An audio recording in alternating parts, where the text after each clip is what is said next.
this is my understanding that we don't need high rises. This search for the ideal city or how a city should work is always going to be on. There is going to be a new wave of kind of services through architecture that is going to come up.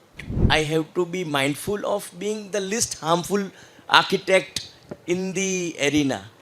You're creating so much of infrastructure and it's underutilized. Why shouldn't we have multiple uses for it? There is a role of the people of the city to make an idea successful. We have the tools to do this as architects, and in every project we don't do this, we are creating a crime. You don't need to have material that are green. Your processes first make it green.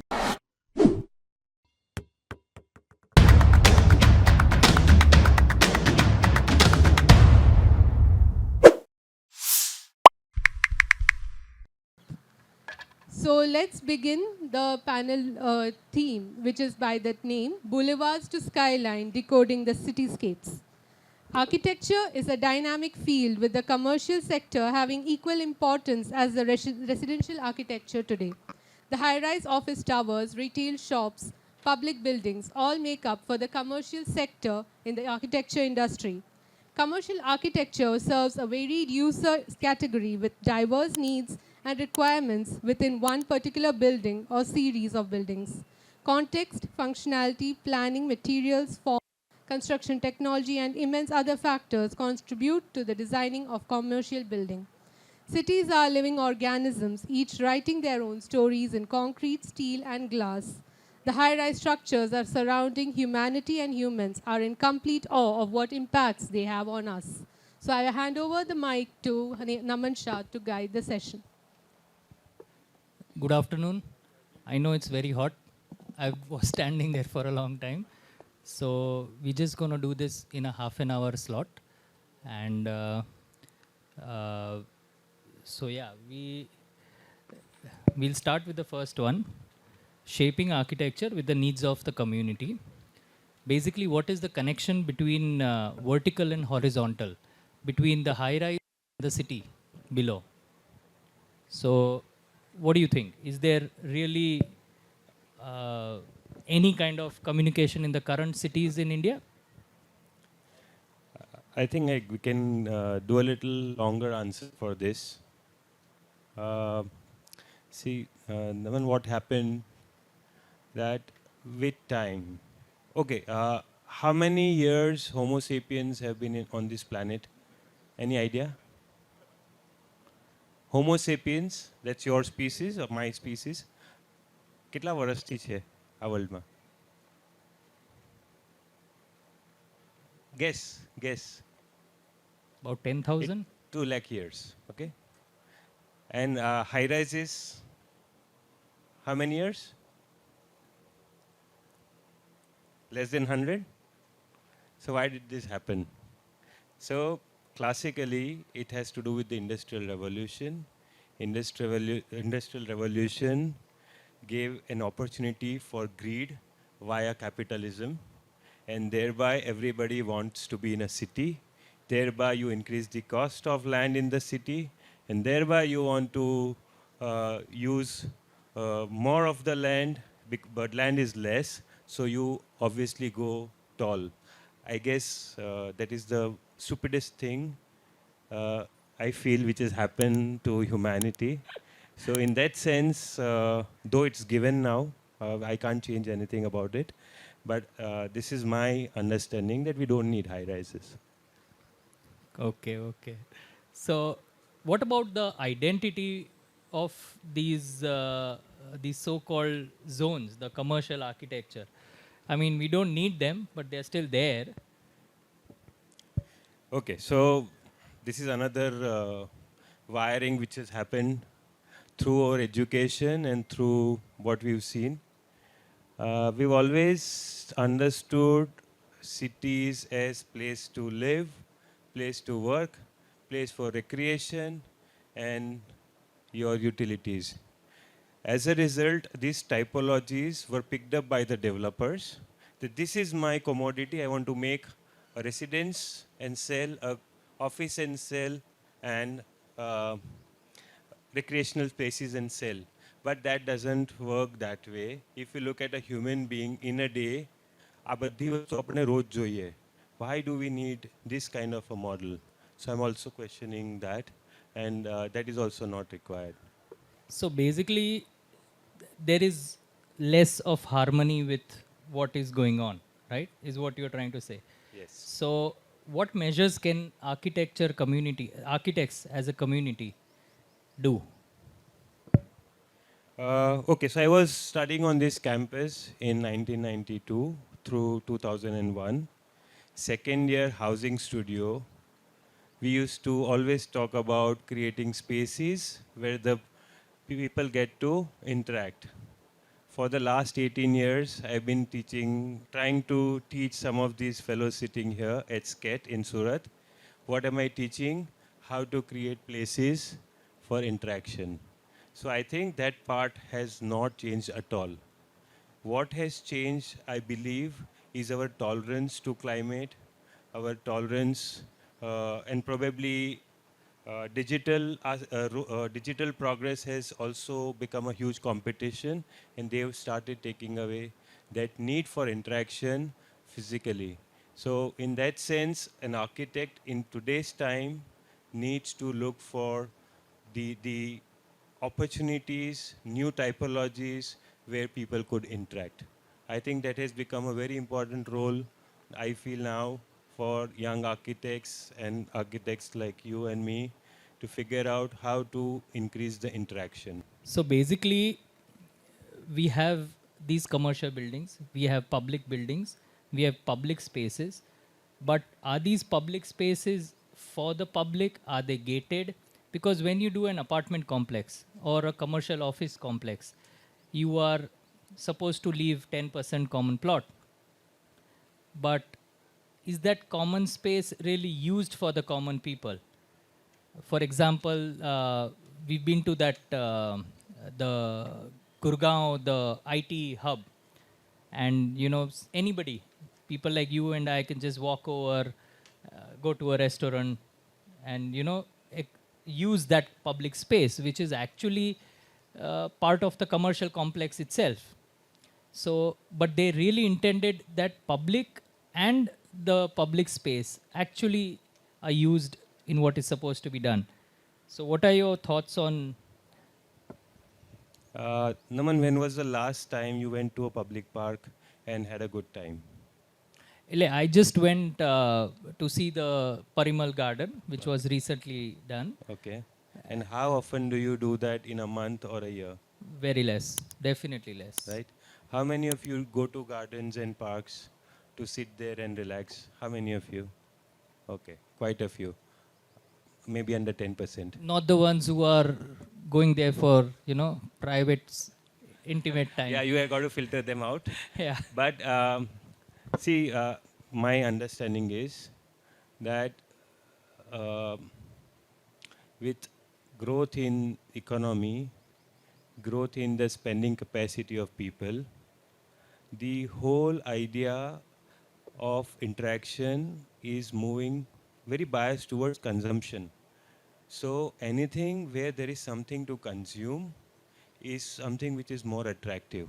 People prefer going to a mall and spending some time compared to going to a park and spending time there.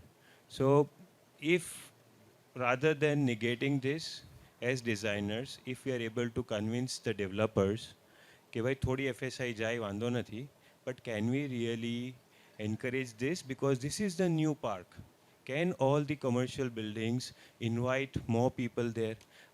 I'm a big fan of big architects, BIG, because they have been consciously trying to get people into their projects who had nothing to do with this project.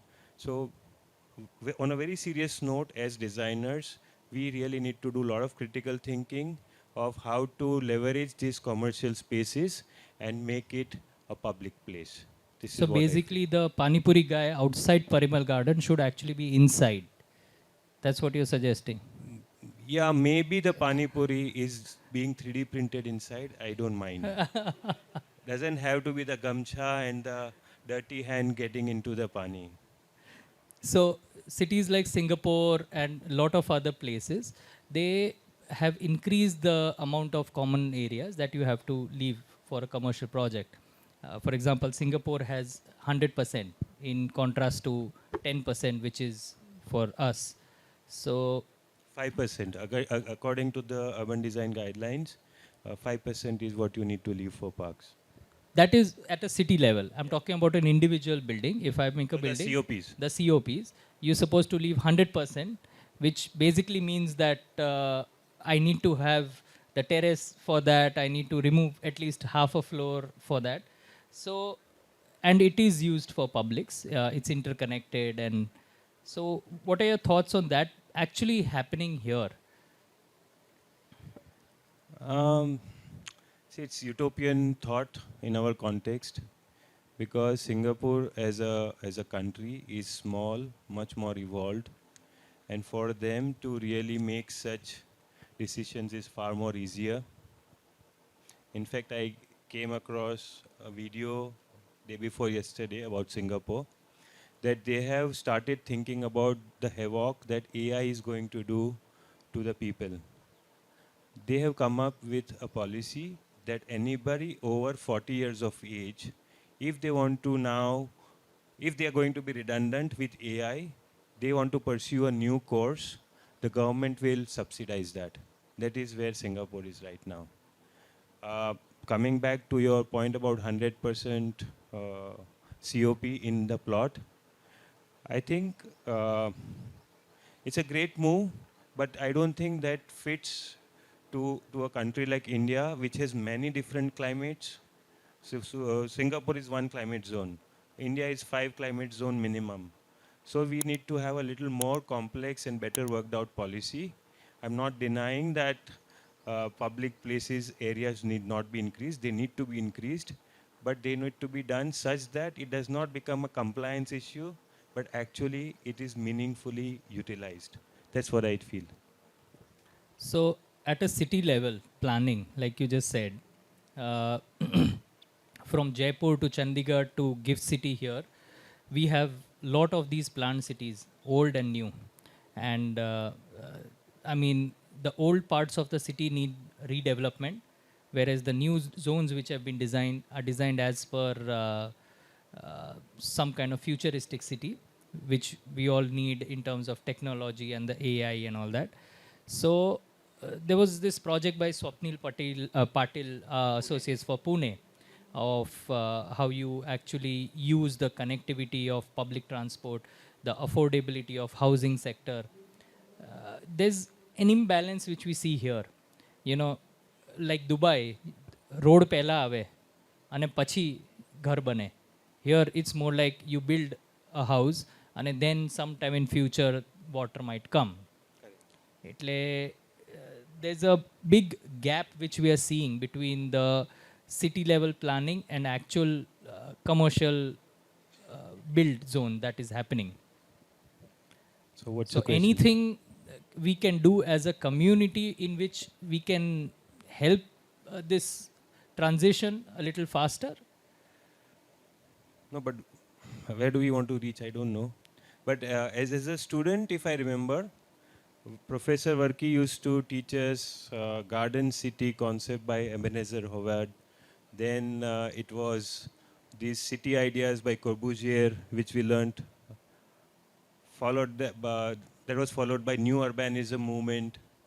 Now you do fast forward to smart city concept in India. So what I am able to understand is that the search for the right city model is still on. We have not found anything yet which is perfect. So it is always going to be work in progress. Technology is advancing on one end. The challenges with the climate is getting bigger and bigger. And this search for the ideal city or how a city should work is always going to be on. So what probably is being planned in Pune is again what we are witnessing in this space and time. That's about it. I don't give it more importance to that. It is another effort to really crack the code, but I don't think we've been able to crack the code yet.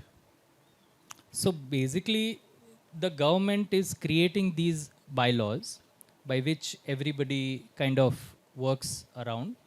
And these development schemes are happening.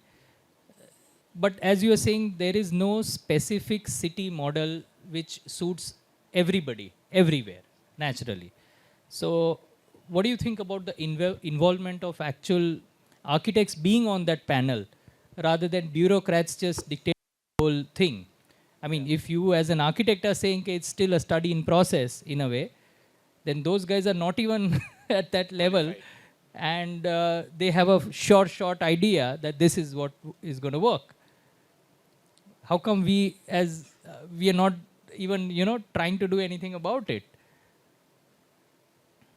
So you have a valid point, Naman, but I don't have clear answer. What I understand is, yes, architects, planners, all of us have a major role to play in it. Maybe we are afraid of the bureaucracy. We're not able to really play major roles there. But it is not just architects and urban planners. We need scientists to be part of it. We need economists to be part of it, environmentalists to be part of it, artists to be part of it. If we want to make livable cities, we are not talking here about designing cities. We want to create livable cities. So આખું જે model છે ને about somebody at the top deciding how the cities should be, it needs a major shake-up, and it has to have inclusivity of all the stakeholders to do something more meaningful which is livable. So basically a public-private participation should be there in certain ways. I think it should be only public. No private. We all are public, right? Yes. But you from Surat. So the Surat diamond boards, it's actually the largest single structure currently. It surpassed Pentagon. And you probably been there, I'm assuming, or at least seen it from far. So does buildings like that actually make sense? Okay, so it's the biggest single office building in the world according to the Guinness Book of Record. And as a Surti, of course, I'm very proud that it landed in my city. It has business logic because Surat is the manufacturing hub for diamonds, and getting the trading hub there also makes so much of sense. And there is a lot of synergy which we hope is going to happen because of Jagrut this bhai. project. Welcome, Jagrut bhai. I'm please, about to do a relay with you. I'm going please, to please. leave in some time. Please. Kem cho?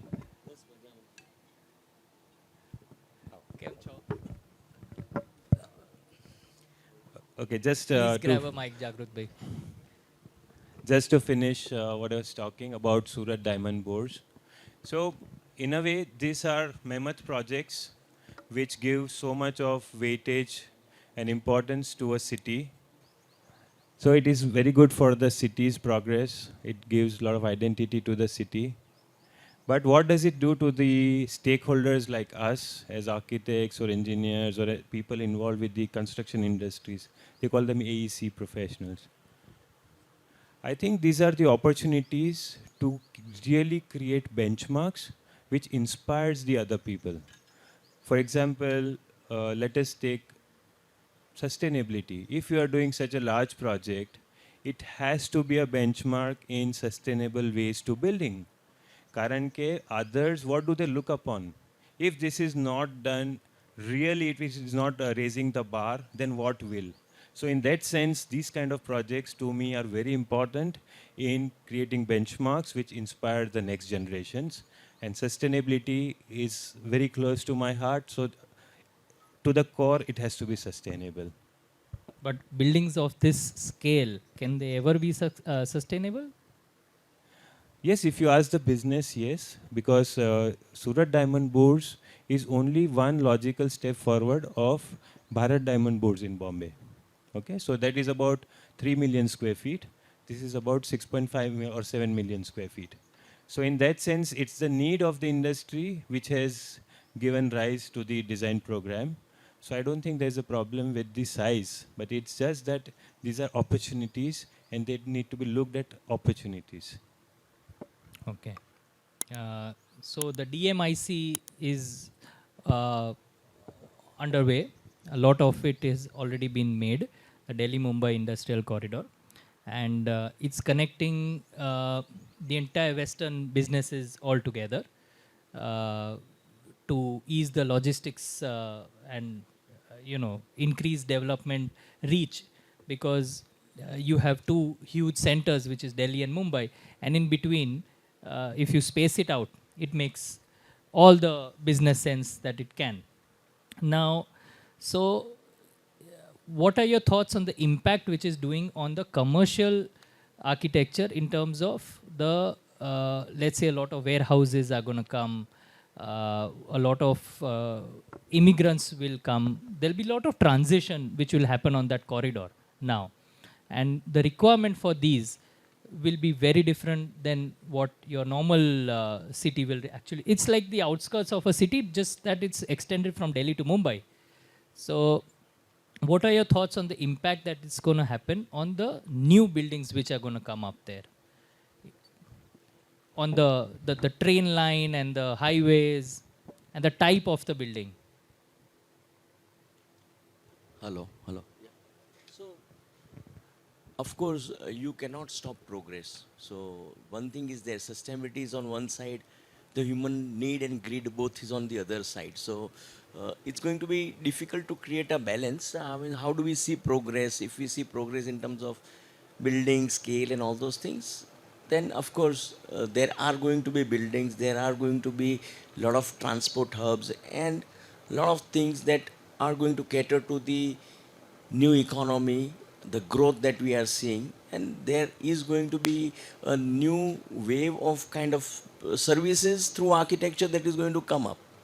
So warehouses and a lot of stations, all those things will come up. So it's almost like a reference to the line in Saudi Arabia, because this is also a line. So that's a single building. This is just a building with a lot of courtyards, basically. I don't know it will be a habitable zone or not. People would still like to stay in the city. This is just going to connect A to B point. So the in-between will still remain in between the two cities. I don't see a continuous kind of a development across the corridor. There will be pockets of development across the corridor, but it cannot happen continuous. Okay. But are these projects justified? I'm just wondering. Do we need this? That is the question. So, how do we see progress? And that's what are we aiming for as a society and as a country? That comes into question. What are you aiming for?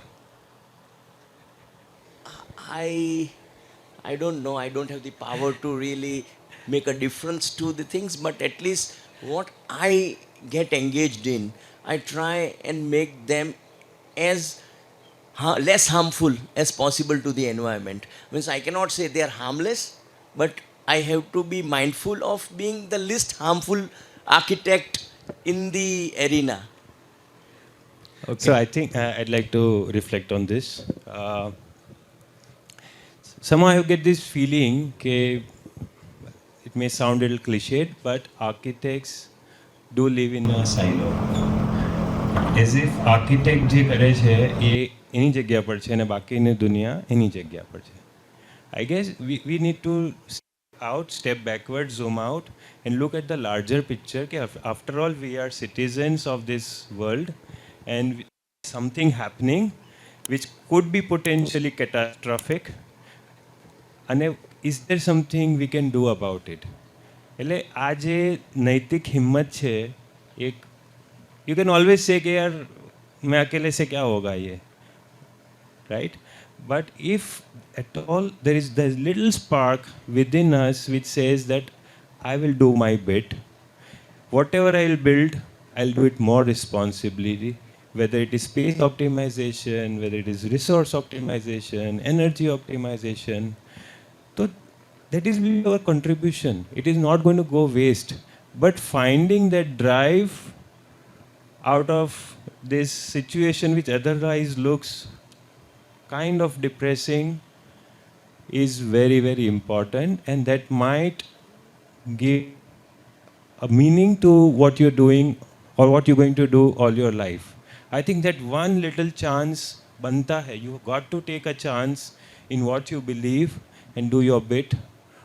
I think that's what the crux for me for this is. Otherwise, if you see, it's aligned with the economic goals of the country being led by such a great government. So that's not our business to, we're not Medha Patkar and say, okay, stop this nonsense. We're not going to do that, right? But we are still part of the system and we got to find out our role. That is very, very crucial. That's very true. So now these commercial buildings which come about, the apartment complexes, is mixed use of this particular thing a more practical approach, or should you have offices separately? Should you have residential, schemes separately? So there is one reality when it comes to the construction, and that is the finance. And finance governs every idea. So if ideally, as a user, I would like to have a residence which is not part of a commercial development. But as a builder or as a developer, is it going to be financially sustainable to create a project separate? Because a lot of profit comes from the commercial development. The residence is not that profitable as much as the commercial development. So normally on a big road or any large avenue, you will see some part of commercial and then a residence on top of it. And that is more governed by the economy of the project.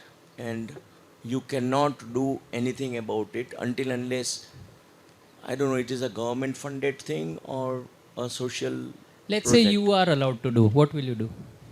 And if I have been given the fund, it's You not have all allowed. the fund.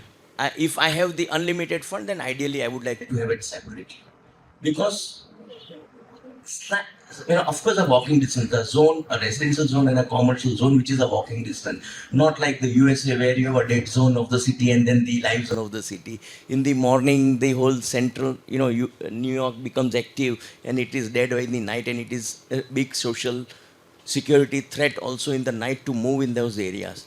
So a mixed kind of development is required. A segregation of unit to unit is necessary, but at a city level, it should be kind of a mixed zoning. So it does not happen that the city in the night, in the work district gets no population in the night. So basically, two uses should not be there in a single unit. But I actually have a reference of this. Not just shops and offices, but this one fellow in Bombay did an actual school. And then the school also keeps moving. Do you know about that project? So what they basically did was, they had a school bus.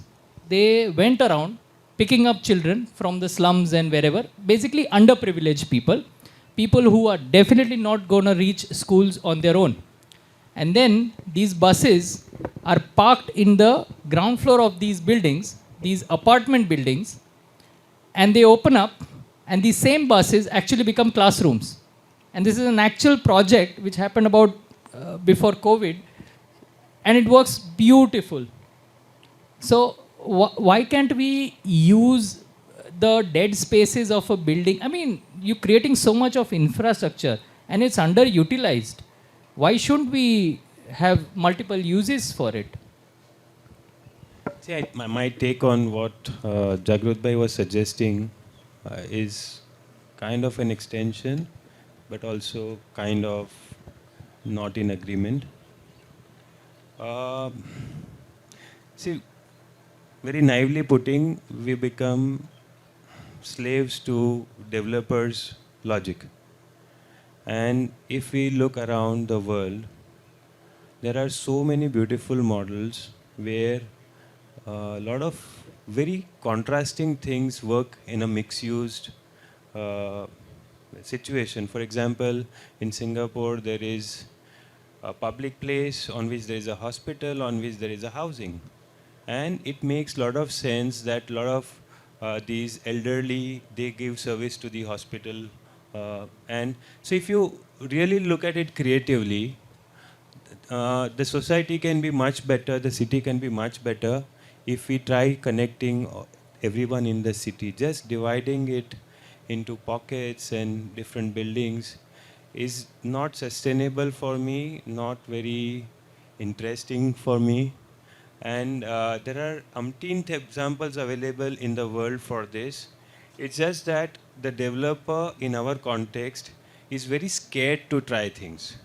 Lot of money is at stake, lot of things at stake, that he wants to repeat the same project type again and again and again and again, which I think is criminal. The whole idea of exploration of typology can really make life much more interesting. So I do agree to what you are saying, but let's say if there is a successful idea, no, it will be replicated 100 times, and nobody is going to lose a successful idea. A commercially successful idea will be not in isolation. If you want to see an idea which is successful, if there is 100 replication of that idea, that is a successful idea.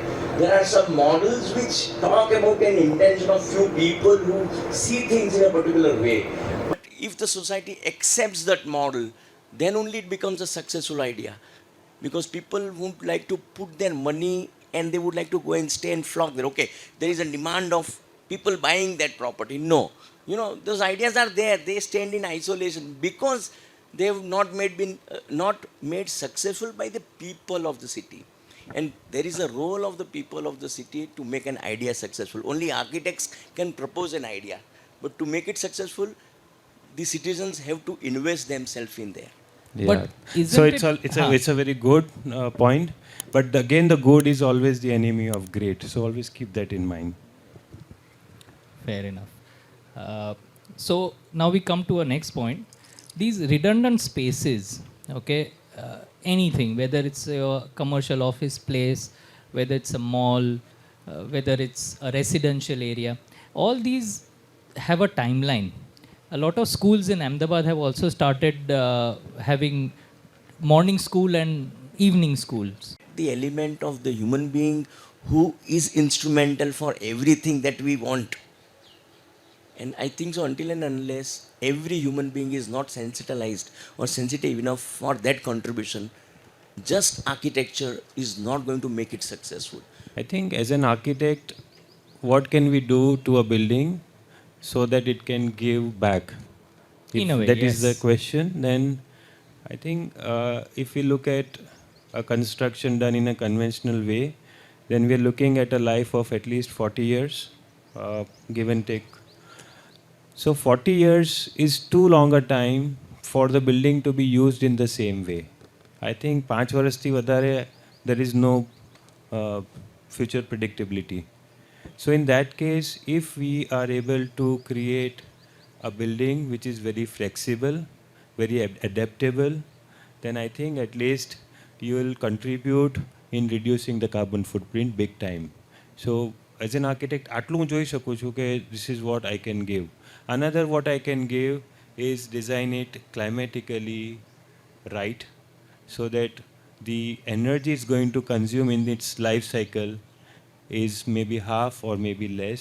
So આ બધી વસ્તુ આપણે empowered છે. We have the tools to do this as architects, and in every project we don't do this, we are creating a crime.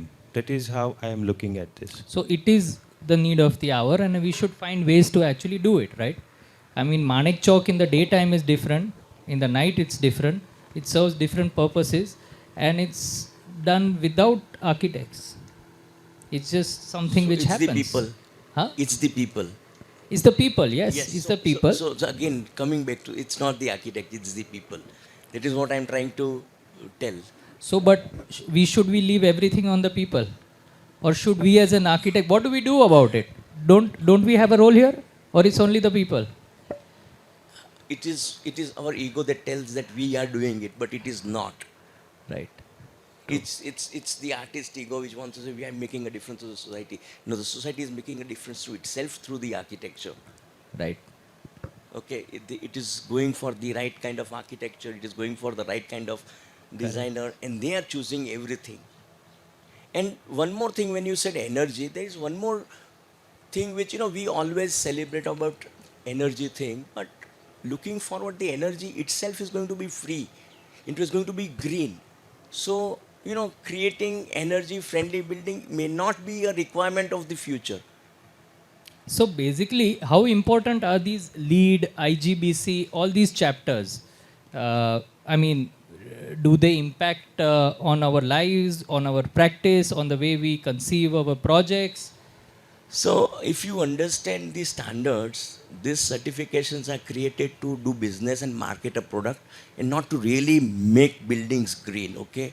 All these certificates are just a front or a new form of advertising.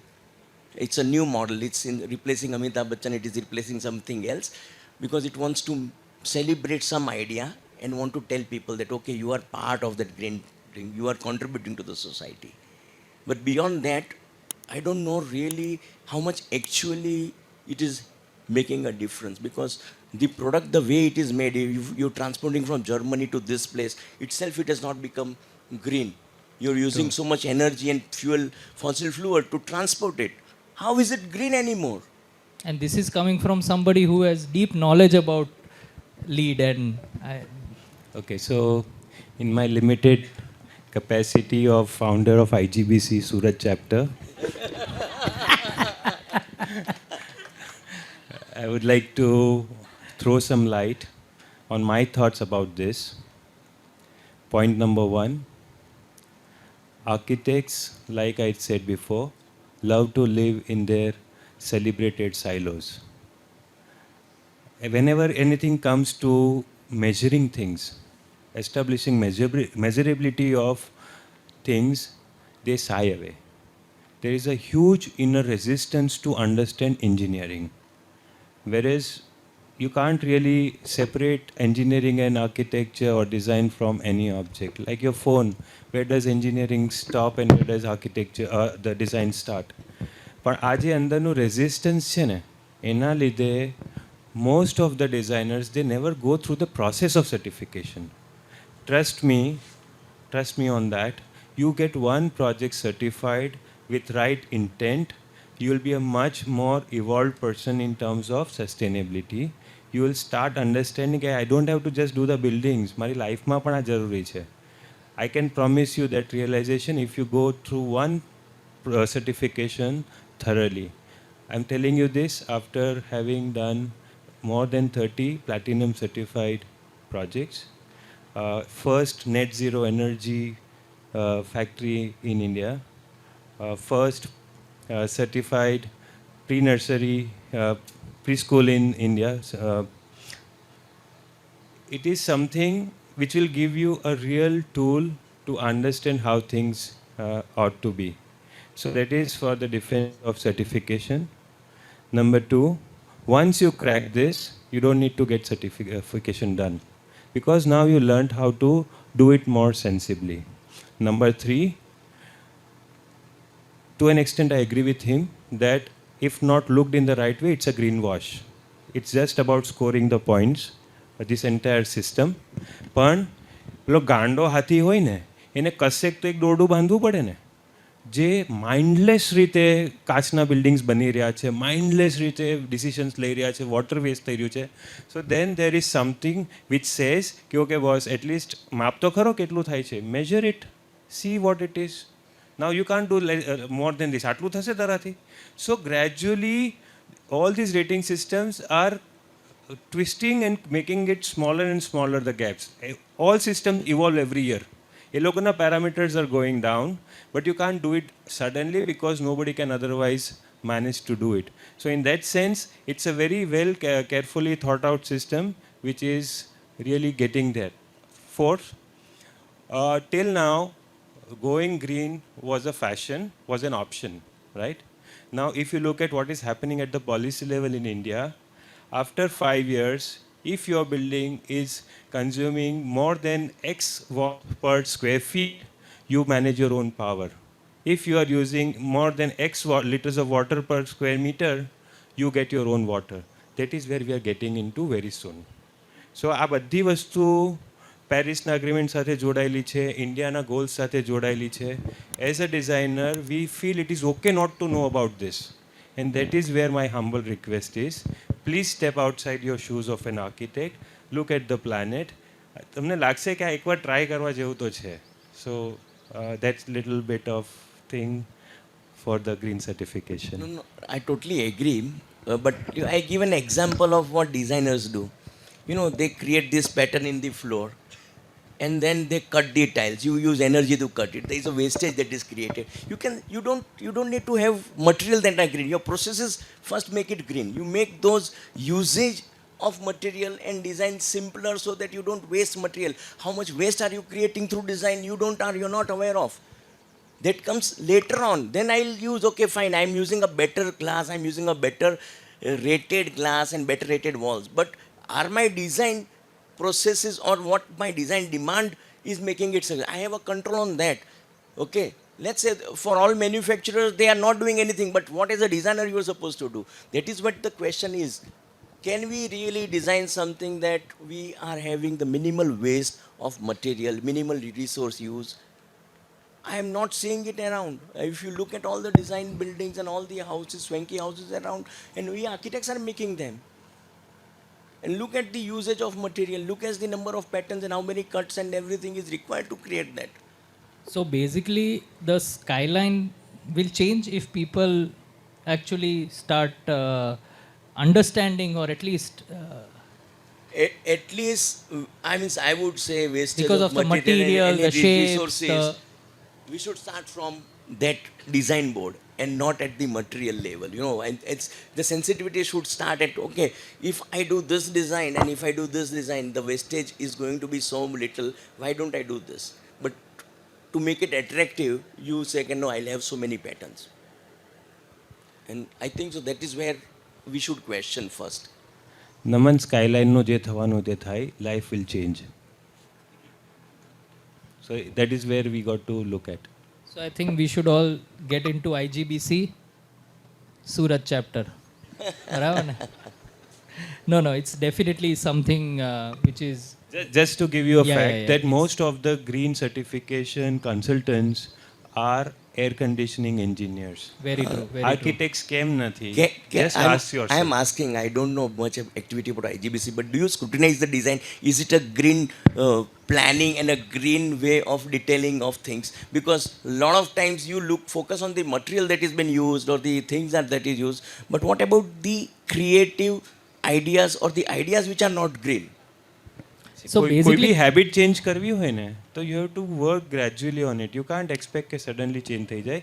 પણ જ્યારે કોઈ તમારા ego પર નોક કર્યા કરે ને ત્યારે ક્યાંક ને ક્યાંક થોડું ચેન્જ થયા કરે.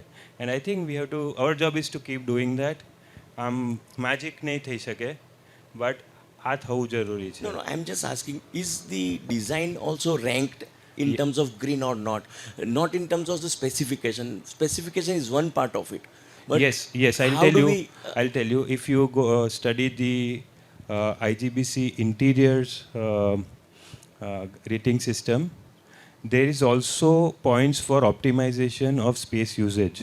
What is the passage area you're using compared to the usable spaces? What is the proportion of your window areas to your room area? So a lot of things are there, and it's the same people. It's people like us who are sitting in IGBC, and we are also realizing, oh, our RAGU che, in the next edition we add it. So it's a process. so basically the use of technology can be key to this, right? The use of the heat gain. There are a lot of these firms who actually help you while you are designing, not post designing. So how much heat gain are you doing? Should you change the elevation? Should you change the space volume, something? So you use those at that level, right? Do you use those? Yeah, it's part of our design process for many years now. I think we've been using BIM since 2010, and a lot of these add-ons and plugins we've been using for last 6-7 years, and we genuinely generate facade options and study them for their performance. So aesthetics and performance is given equal weightage whenever we try to design. That's the process right now. So integration of these smart solution is the only way to go ahead, according to you? I think technology is just overrated. I think it's more of common sense. Technology is just data. So It's what just you, a tool. it's a data. So what you do with data is how, what's your logic of analysis. So data dunya bhar no hoy, but if you're not able to use that data, what do you do with it? So yes, sensors will tell you that there is a leakage or not, but then you do what? So it's that kind of bias of architects towards engineering. We need to break this silo. મારું ચાલે તો બધા silo તોડ નાખો. And these green buildings, do they do anything about promoting a healthy life? Let's say an office where you work the whole day, or a home where you spend Yes. half the time here, half the time here. So How I'll do architects or buildings help in I this? think I'll give you a recent example. So government of Denmark has a cell for industries, and they are studying air quality of office buildings in India. Okay, so our office is an air-conditioned space, and one of the case studies is that. In fact, on 13th there is a panel discussion on that in Ahmedabad. So they studied the office in detail, measured the air quality at every corner. We have this a system where everybody adopts a plant in the office, which is essentially a plant which enhances the oxygen level or reduces the VOC. So working on the indoor air quality is extremely important, and આ બધી જ understanding ફોટામાં નહીં આવે. You have to have that conviction, and it really helps. There is a report. Jagrut bhai, તમારું what is the cost of light bill in your office in percentage of your total expense? Hardly 5 to 6, 5 or 6%. 5%? 5%. And what is the component of salaries in that 100% expense? That would be 30%. 30%. So 5% and 30%, you will change all your lighting to LED lights and say you will save energy. But indoor air quality, if done right, it increases the cognitive functions and performance of your employees by 10%. So that 30% becomes 33%. And this is a deep study done in number of universities to establish the importance of indoor air quality. So light bill માં 5% માંથી 4% પર લાવી શકશે. Just by deploying the right indoor air quality, he can profits can be increased by 3%. You're right. So, of course, human efficiency is going to make a big difference because we are human intensive work. So that is where it is. What I would like to say, when you said of technology, I would like to add something to that which you said, role of technology. I say that technology is really making a lot of difference, and I've seen products which now, and I am been following this thing when AI and everything, the role of the architect is diminishing day by day, because now you are getting options which you have never thought of before your eye with data of that option. If you use this, this is the climatic impact. If you use this, this is the climatic impact. And you get an array of things which was earlier humanly not possible. So with all these data points and all those things, we as an architect are very poor creating data. And I think so we need to really be open about monitoring our buildings, monitoring our office, monitoring everything. We feel monitoring something is anti-creative, but we are not monitoring it. We are creating data through the monitoring. That is where we also need to contribute to the progress of the technology. Because Yes, the and more data points certification we is can a create, good option to get there.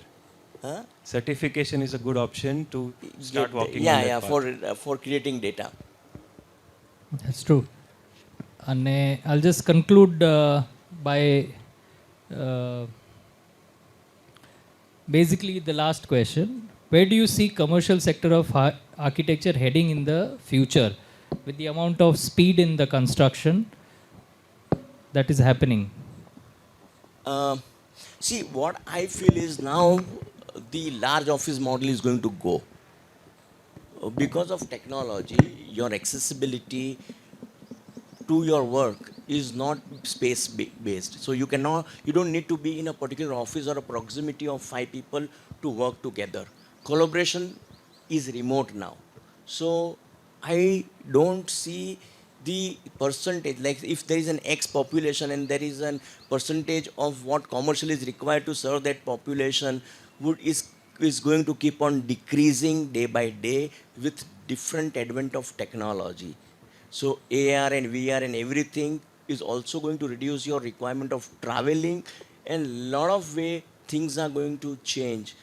The landscape is going to change. I'm just giving a small example of how technology is impacting the architecture. With the advent of urban clap, now earlier, there was not a requirement of, there were people used to go to the barber shop. Now we are making that barber shop within the project as a part of the landscape. So they call an urban climb person there instead of going to the thing.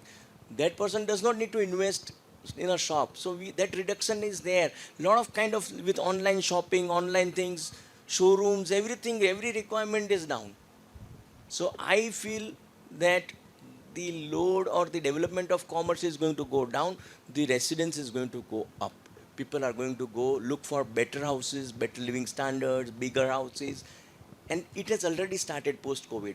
If you see, the demand of larger houses has increased than larger offices. Unfortunately, in the interest of catching my train, I'll have to leave now. So I'm extremely sorry to leave like this. But I'm feeling immense gratitude that so many of you sitting in this Chandni for so long. And it's very encouraging for us that there are people who are interested in these discussions. I thank you very much for your patience. And it was nice to be here.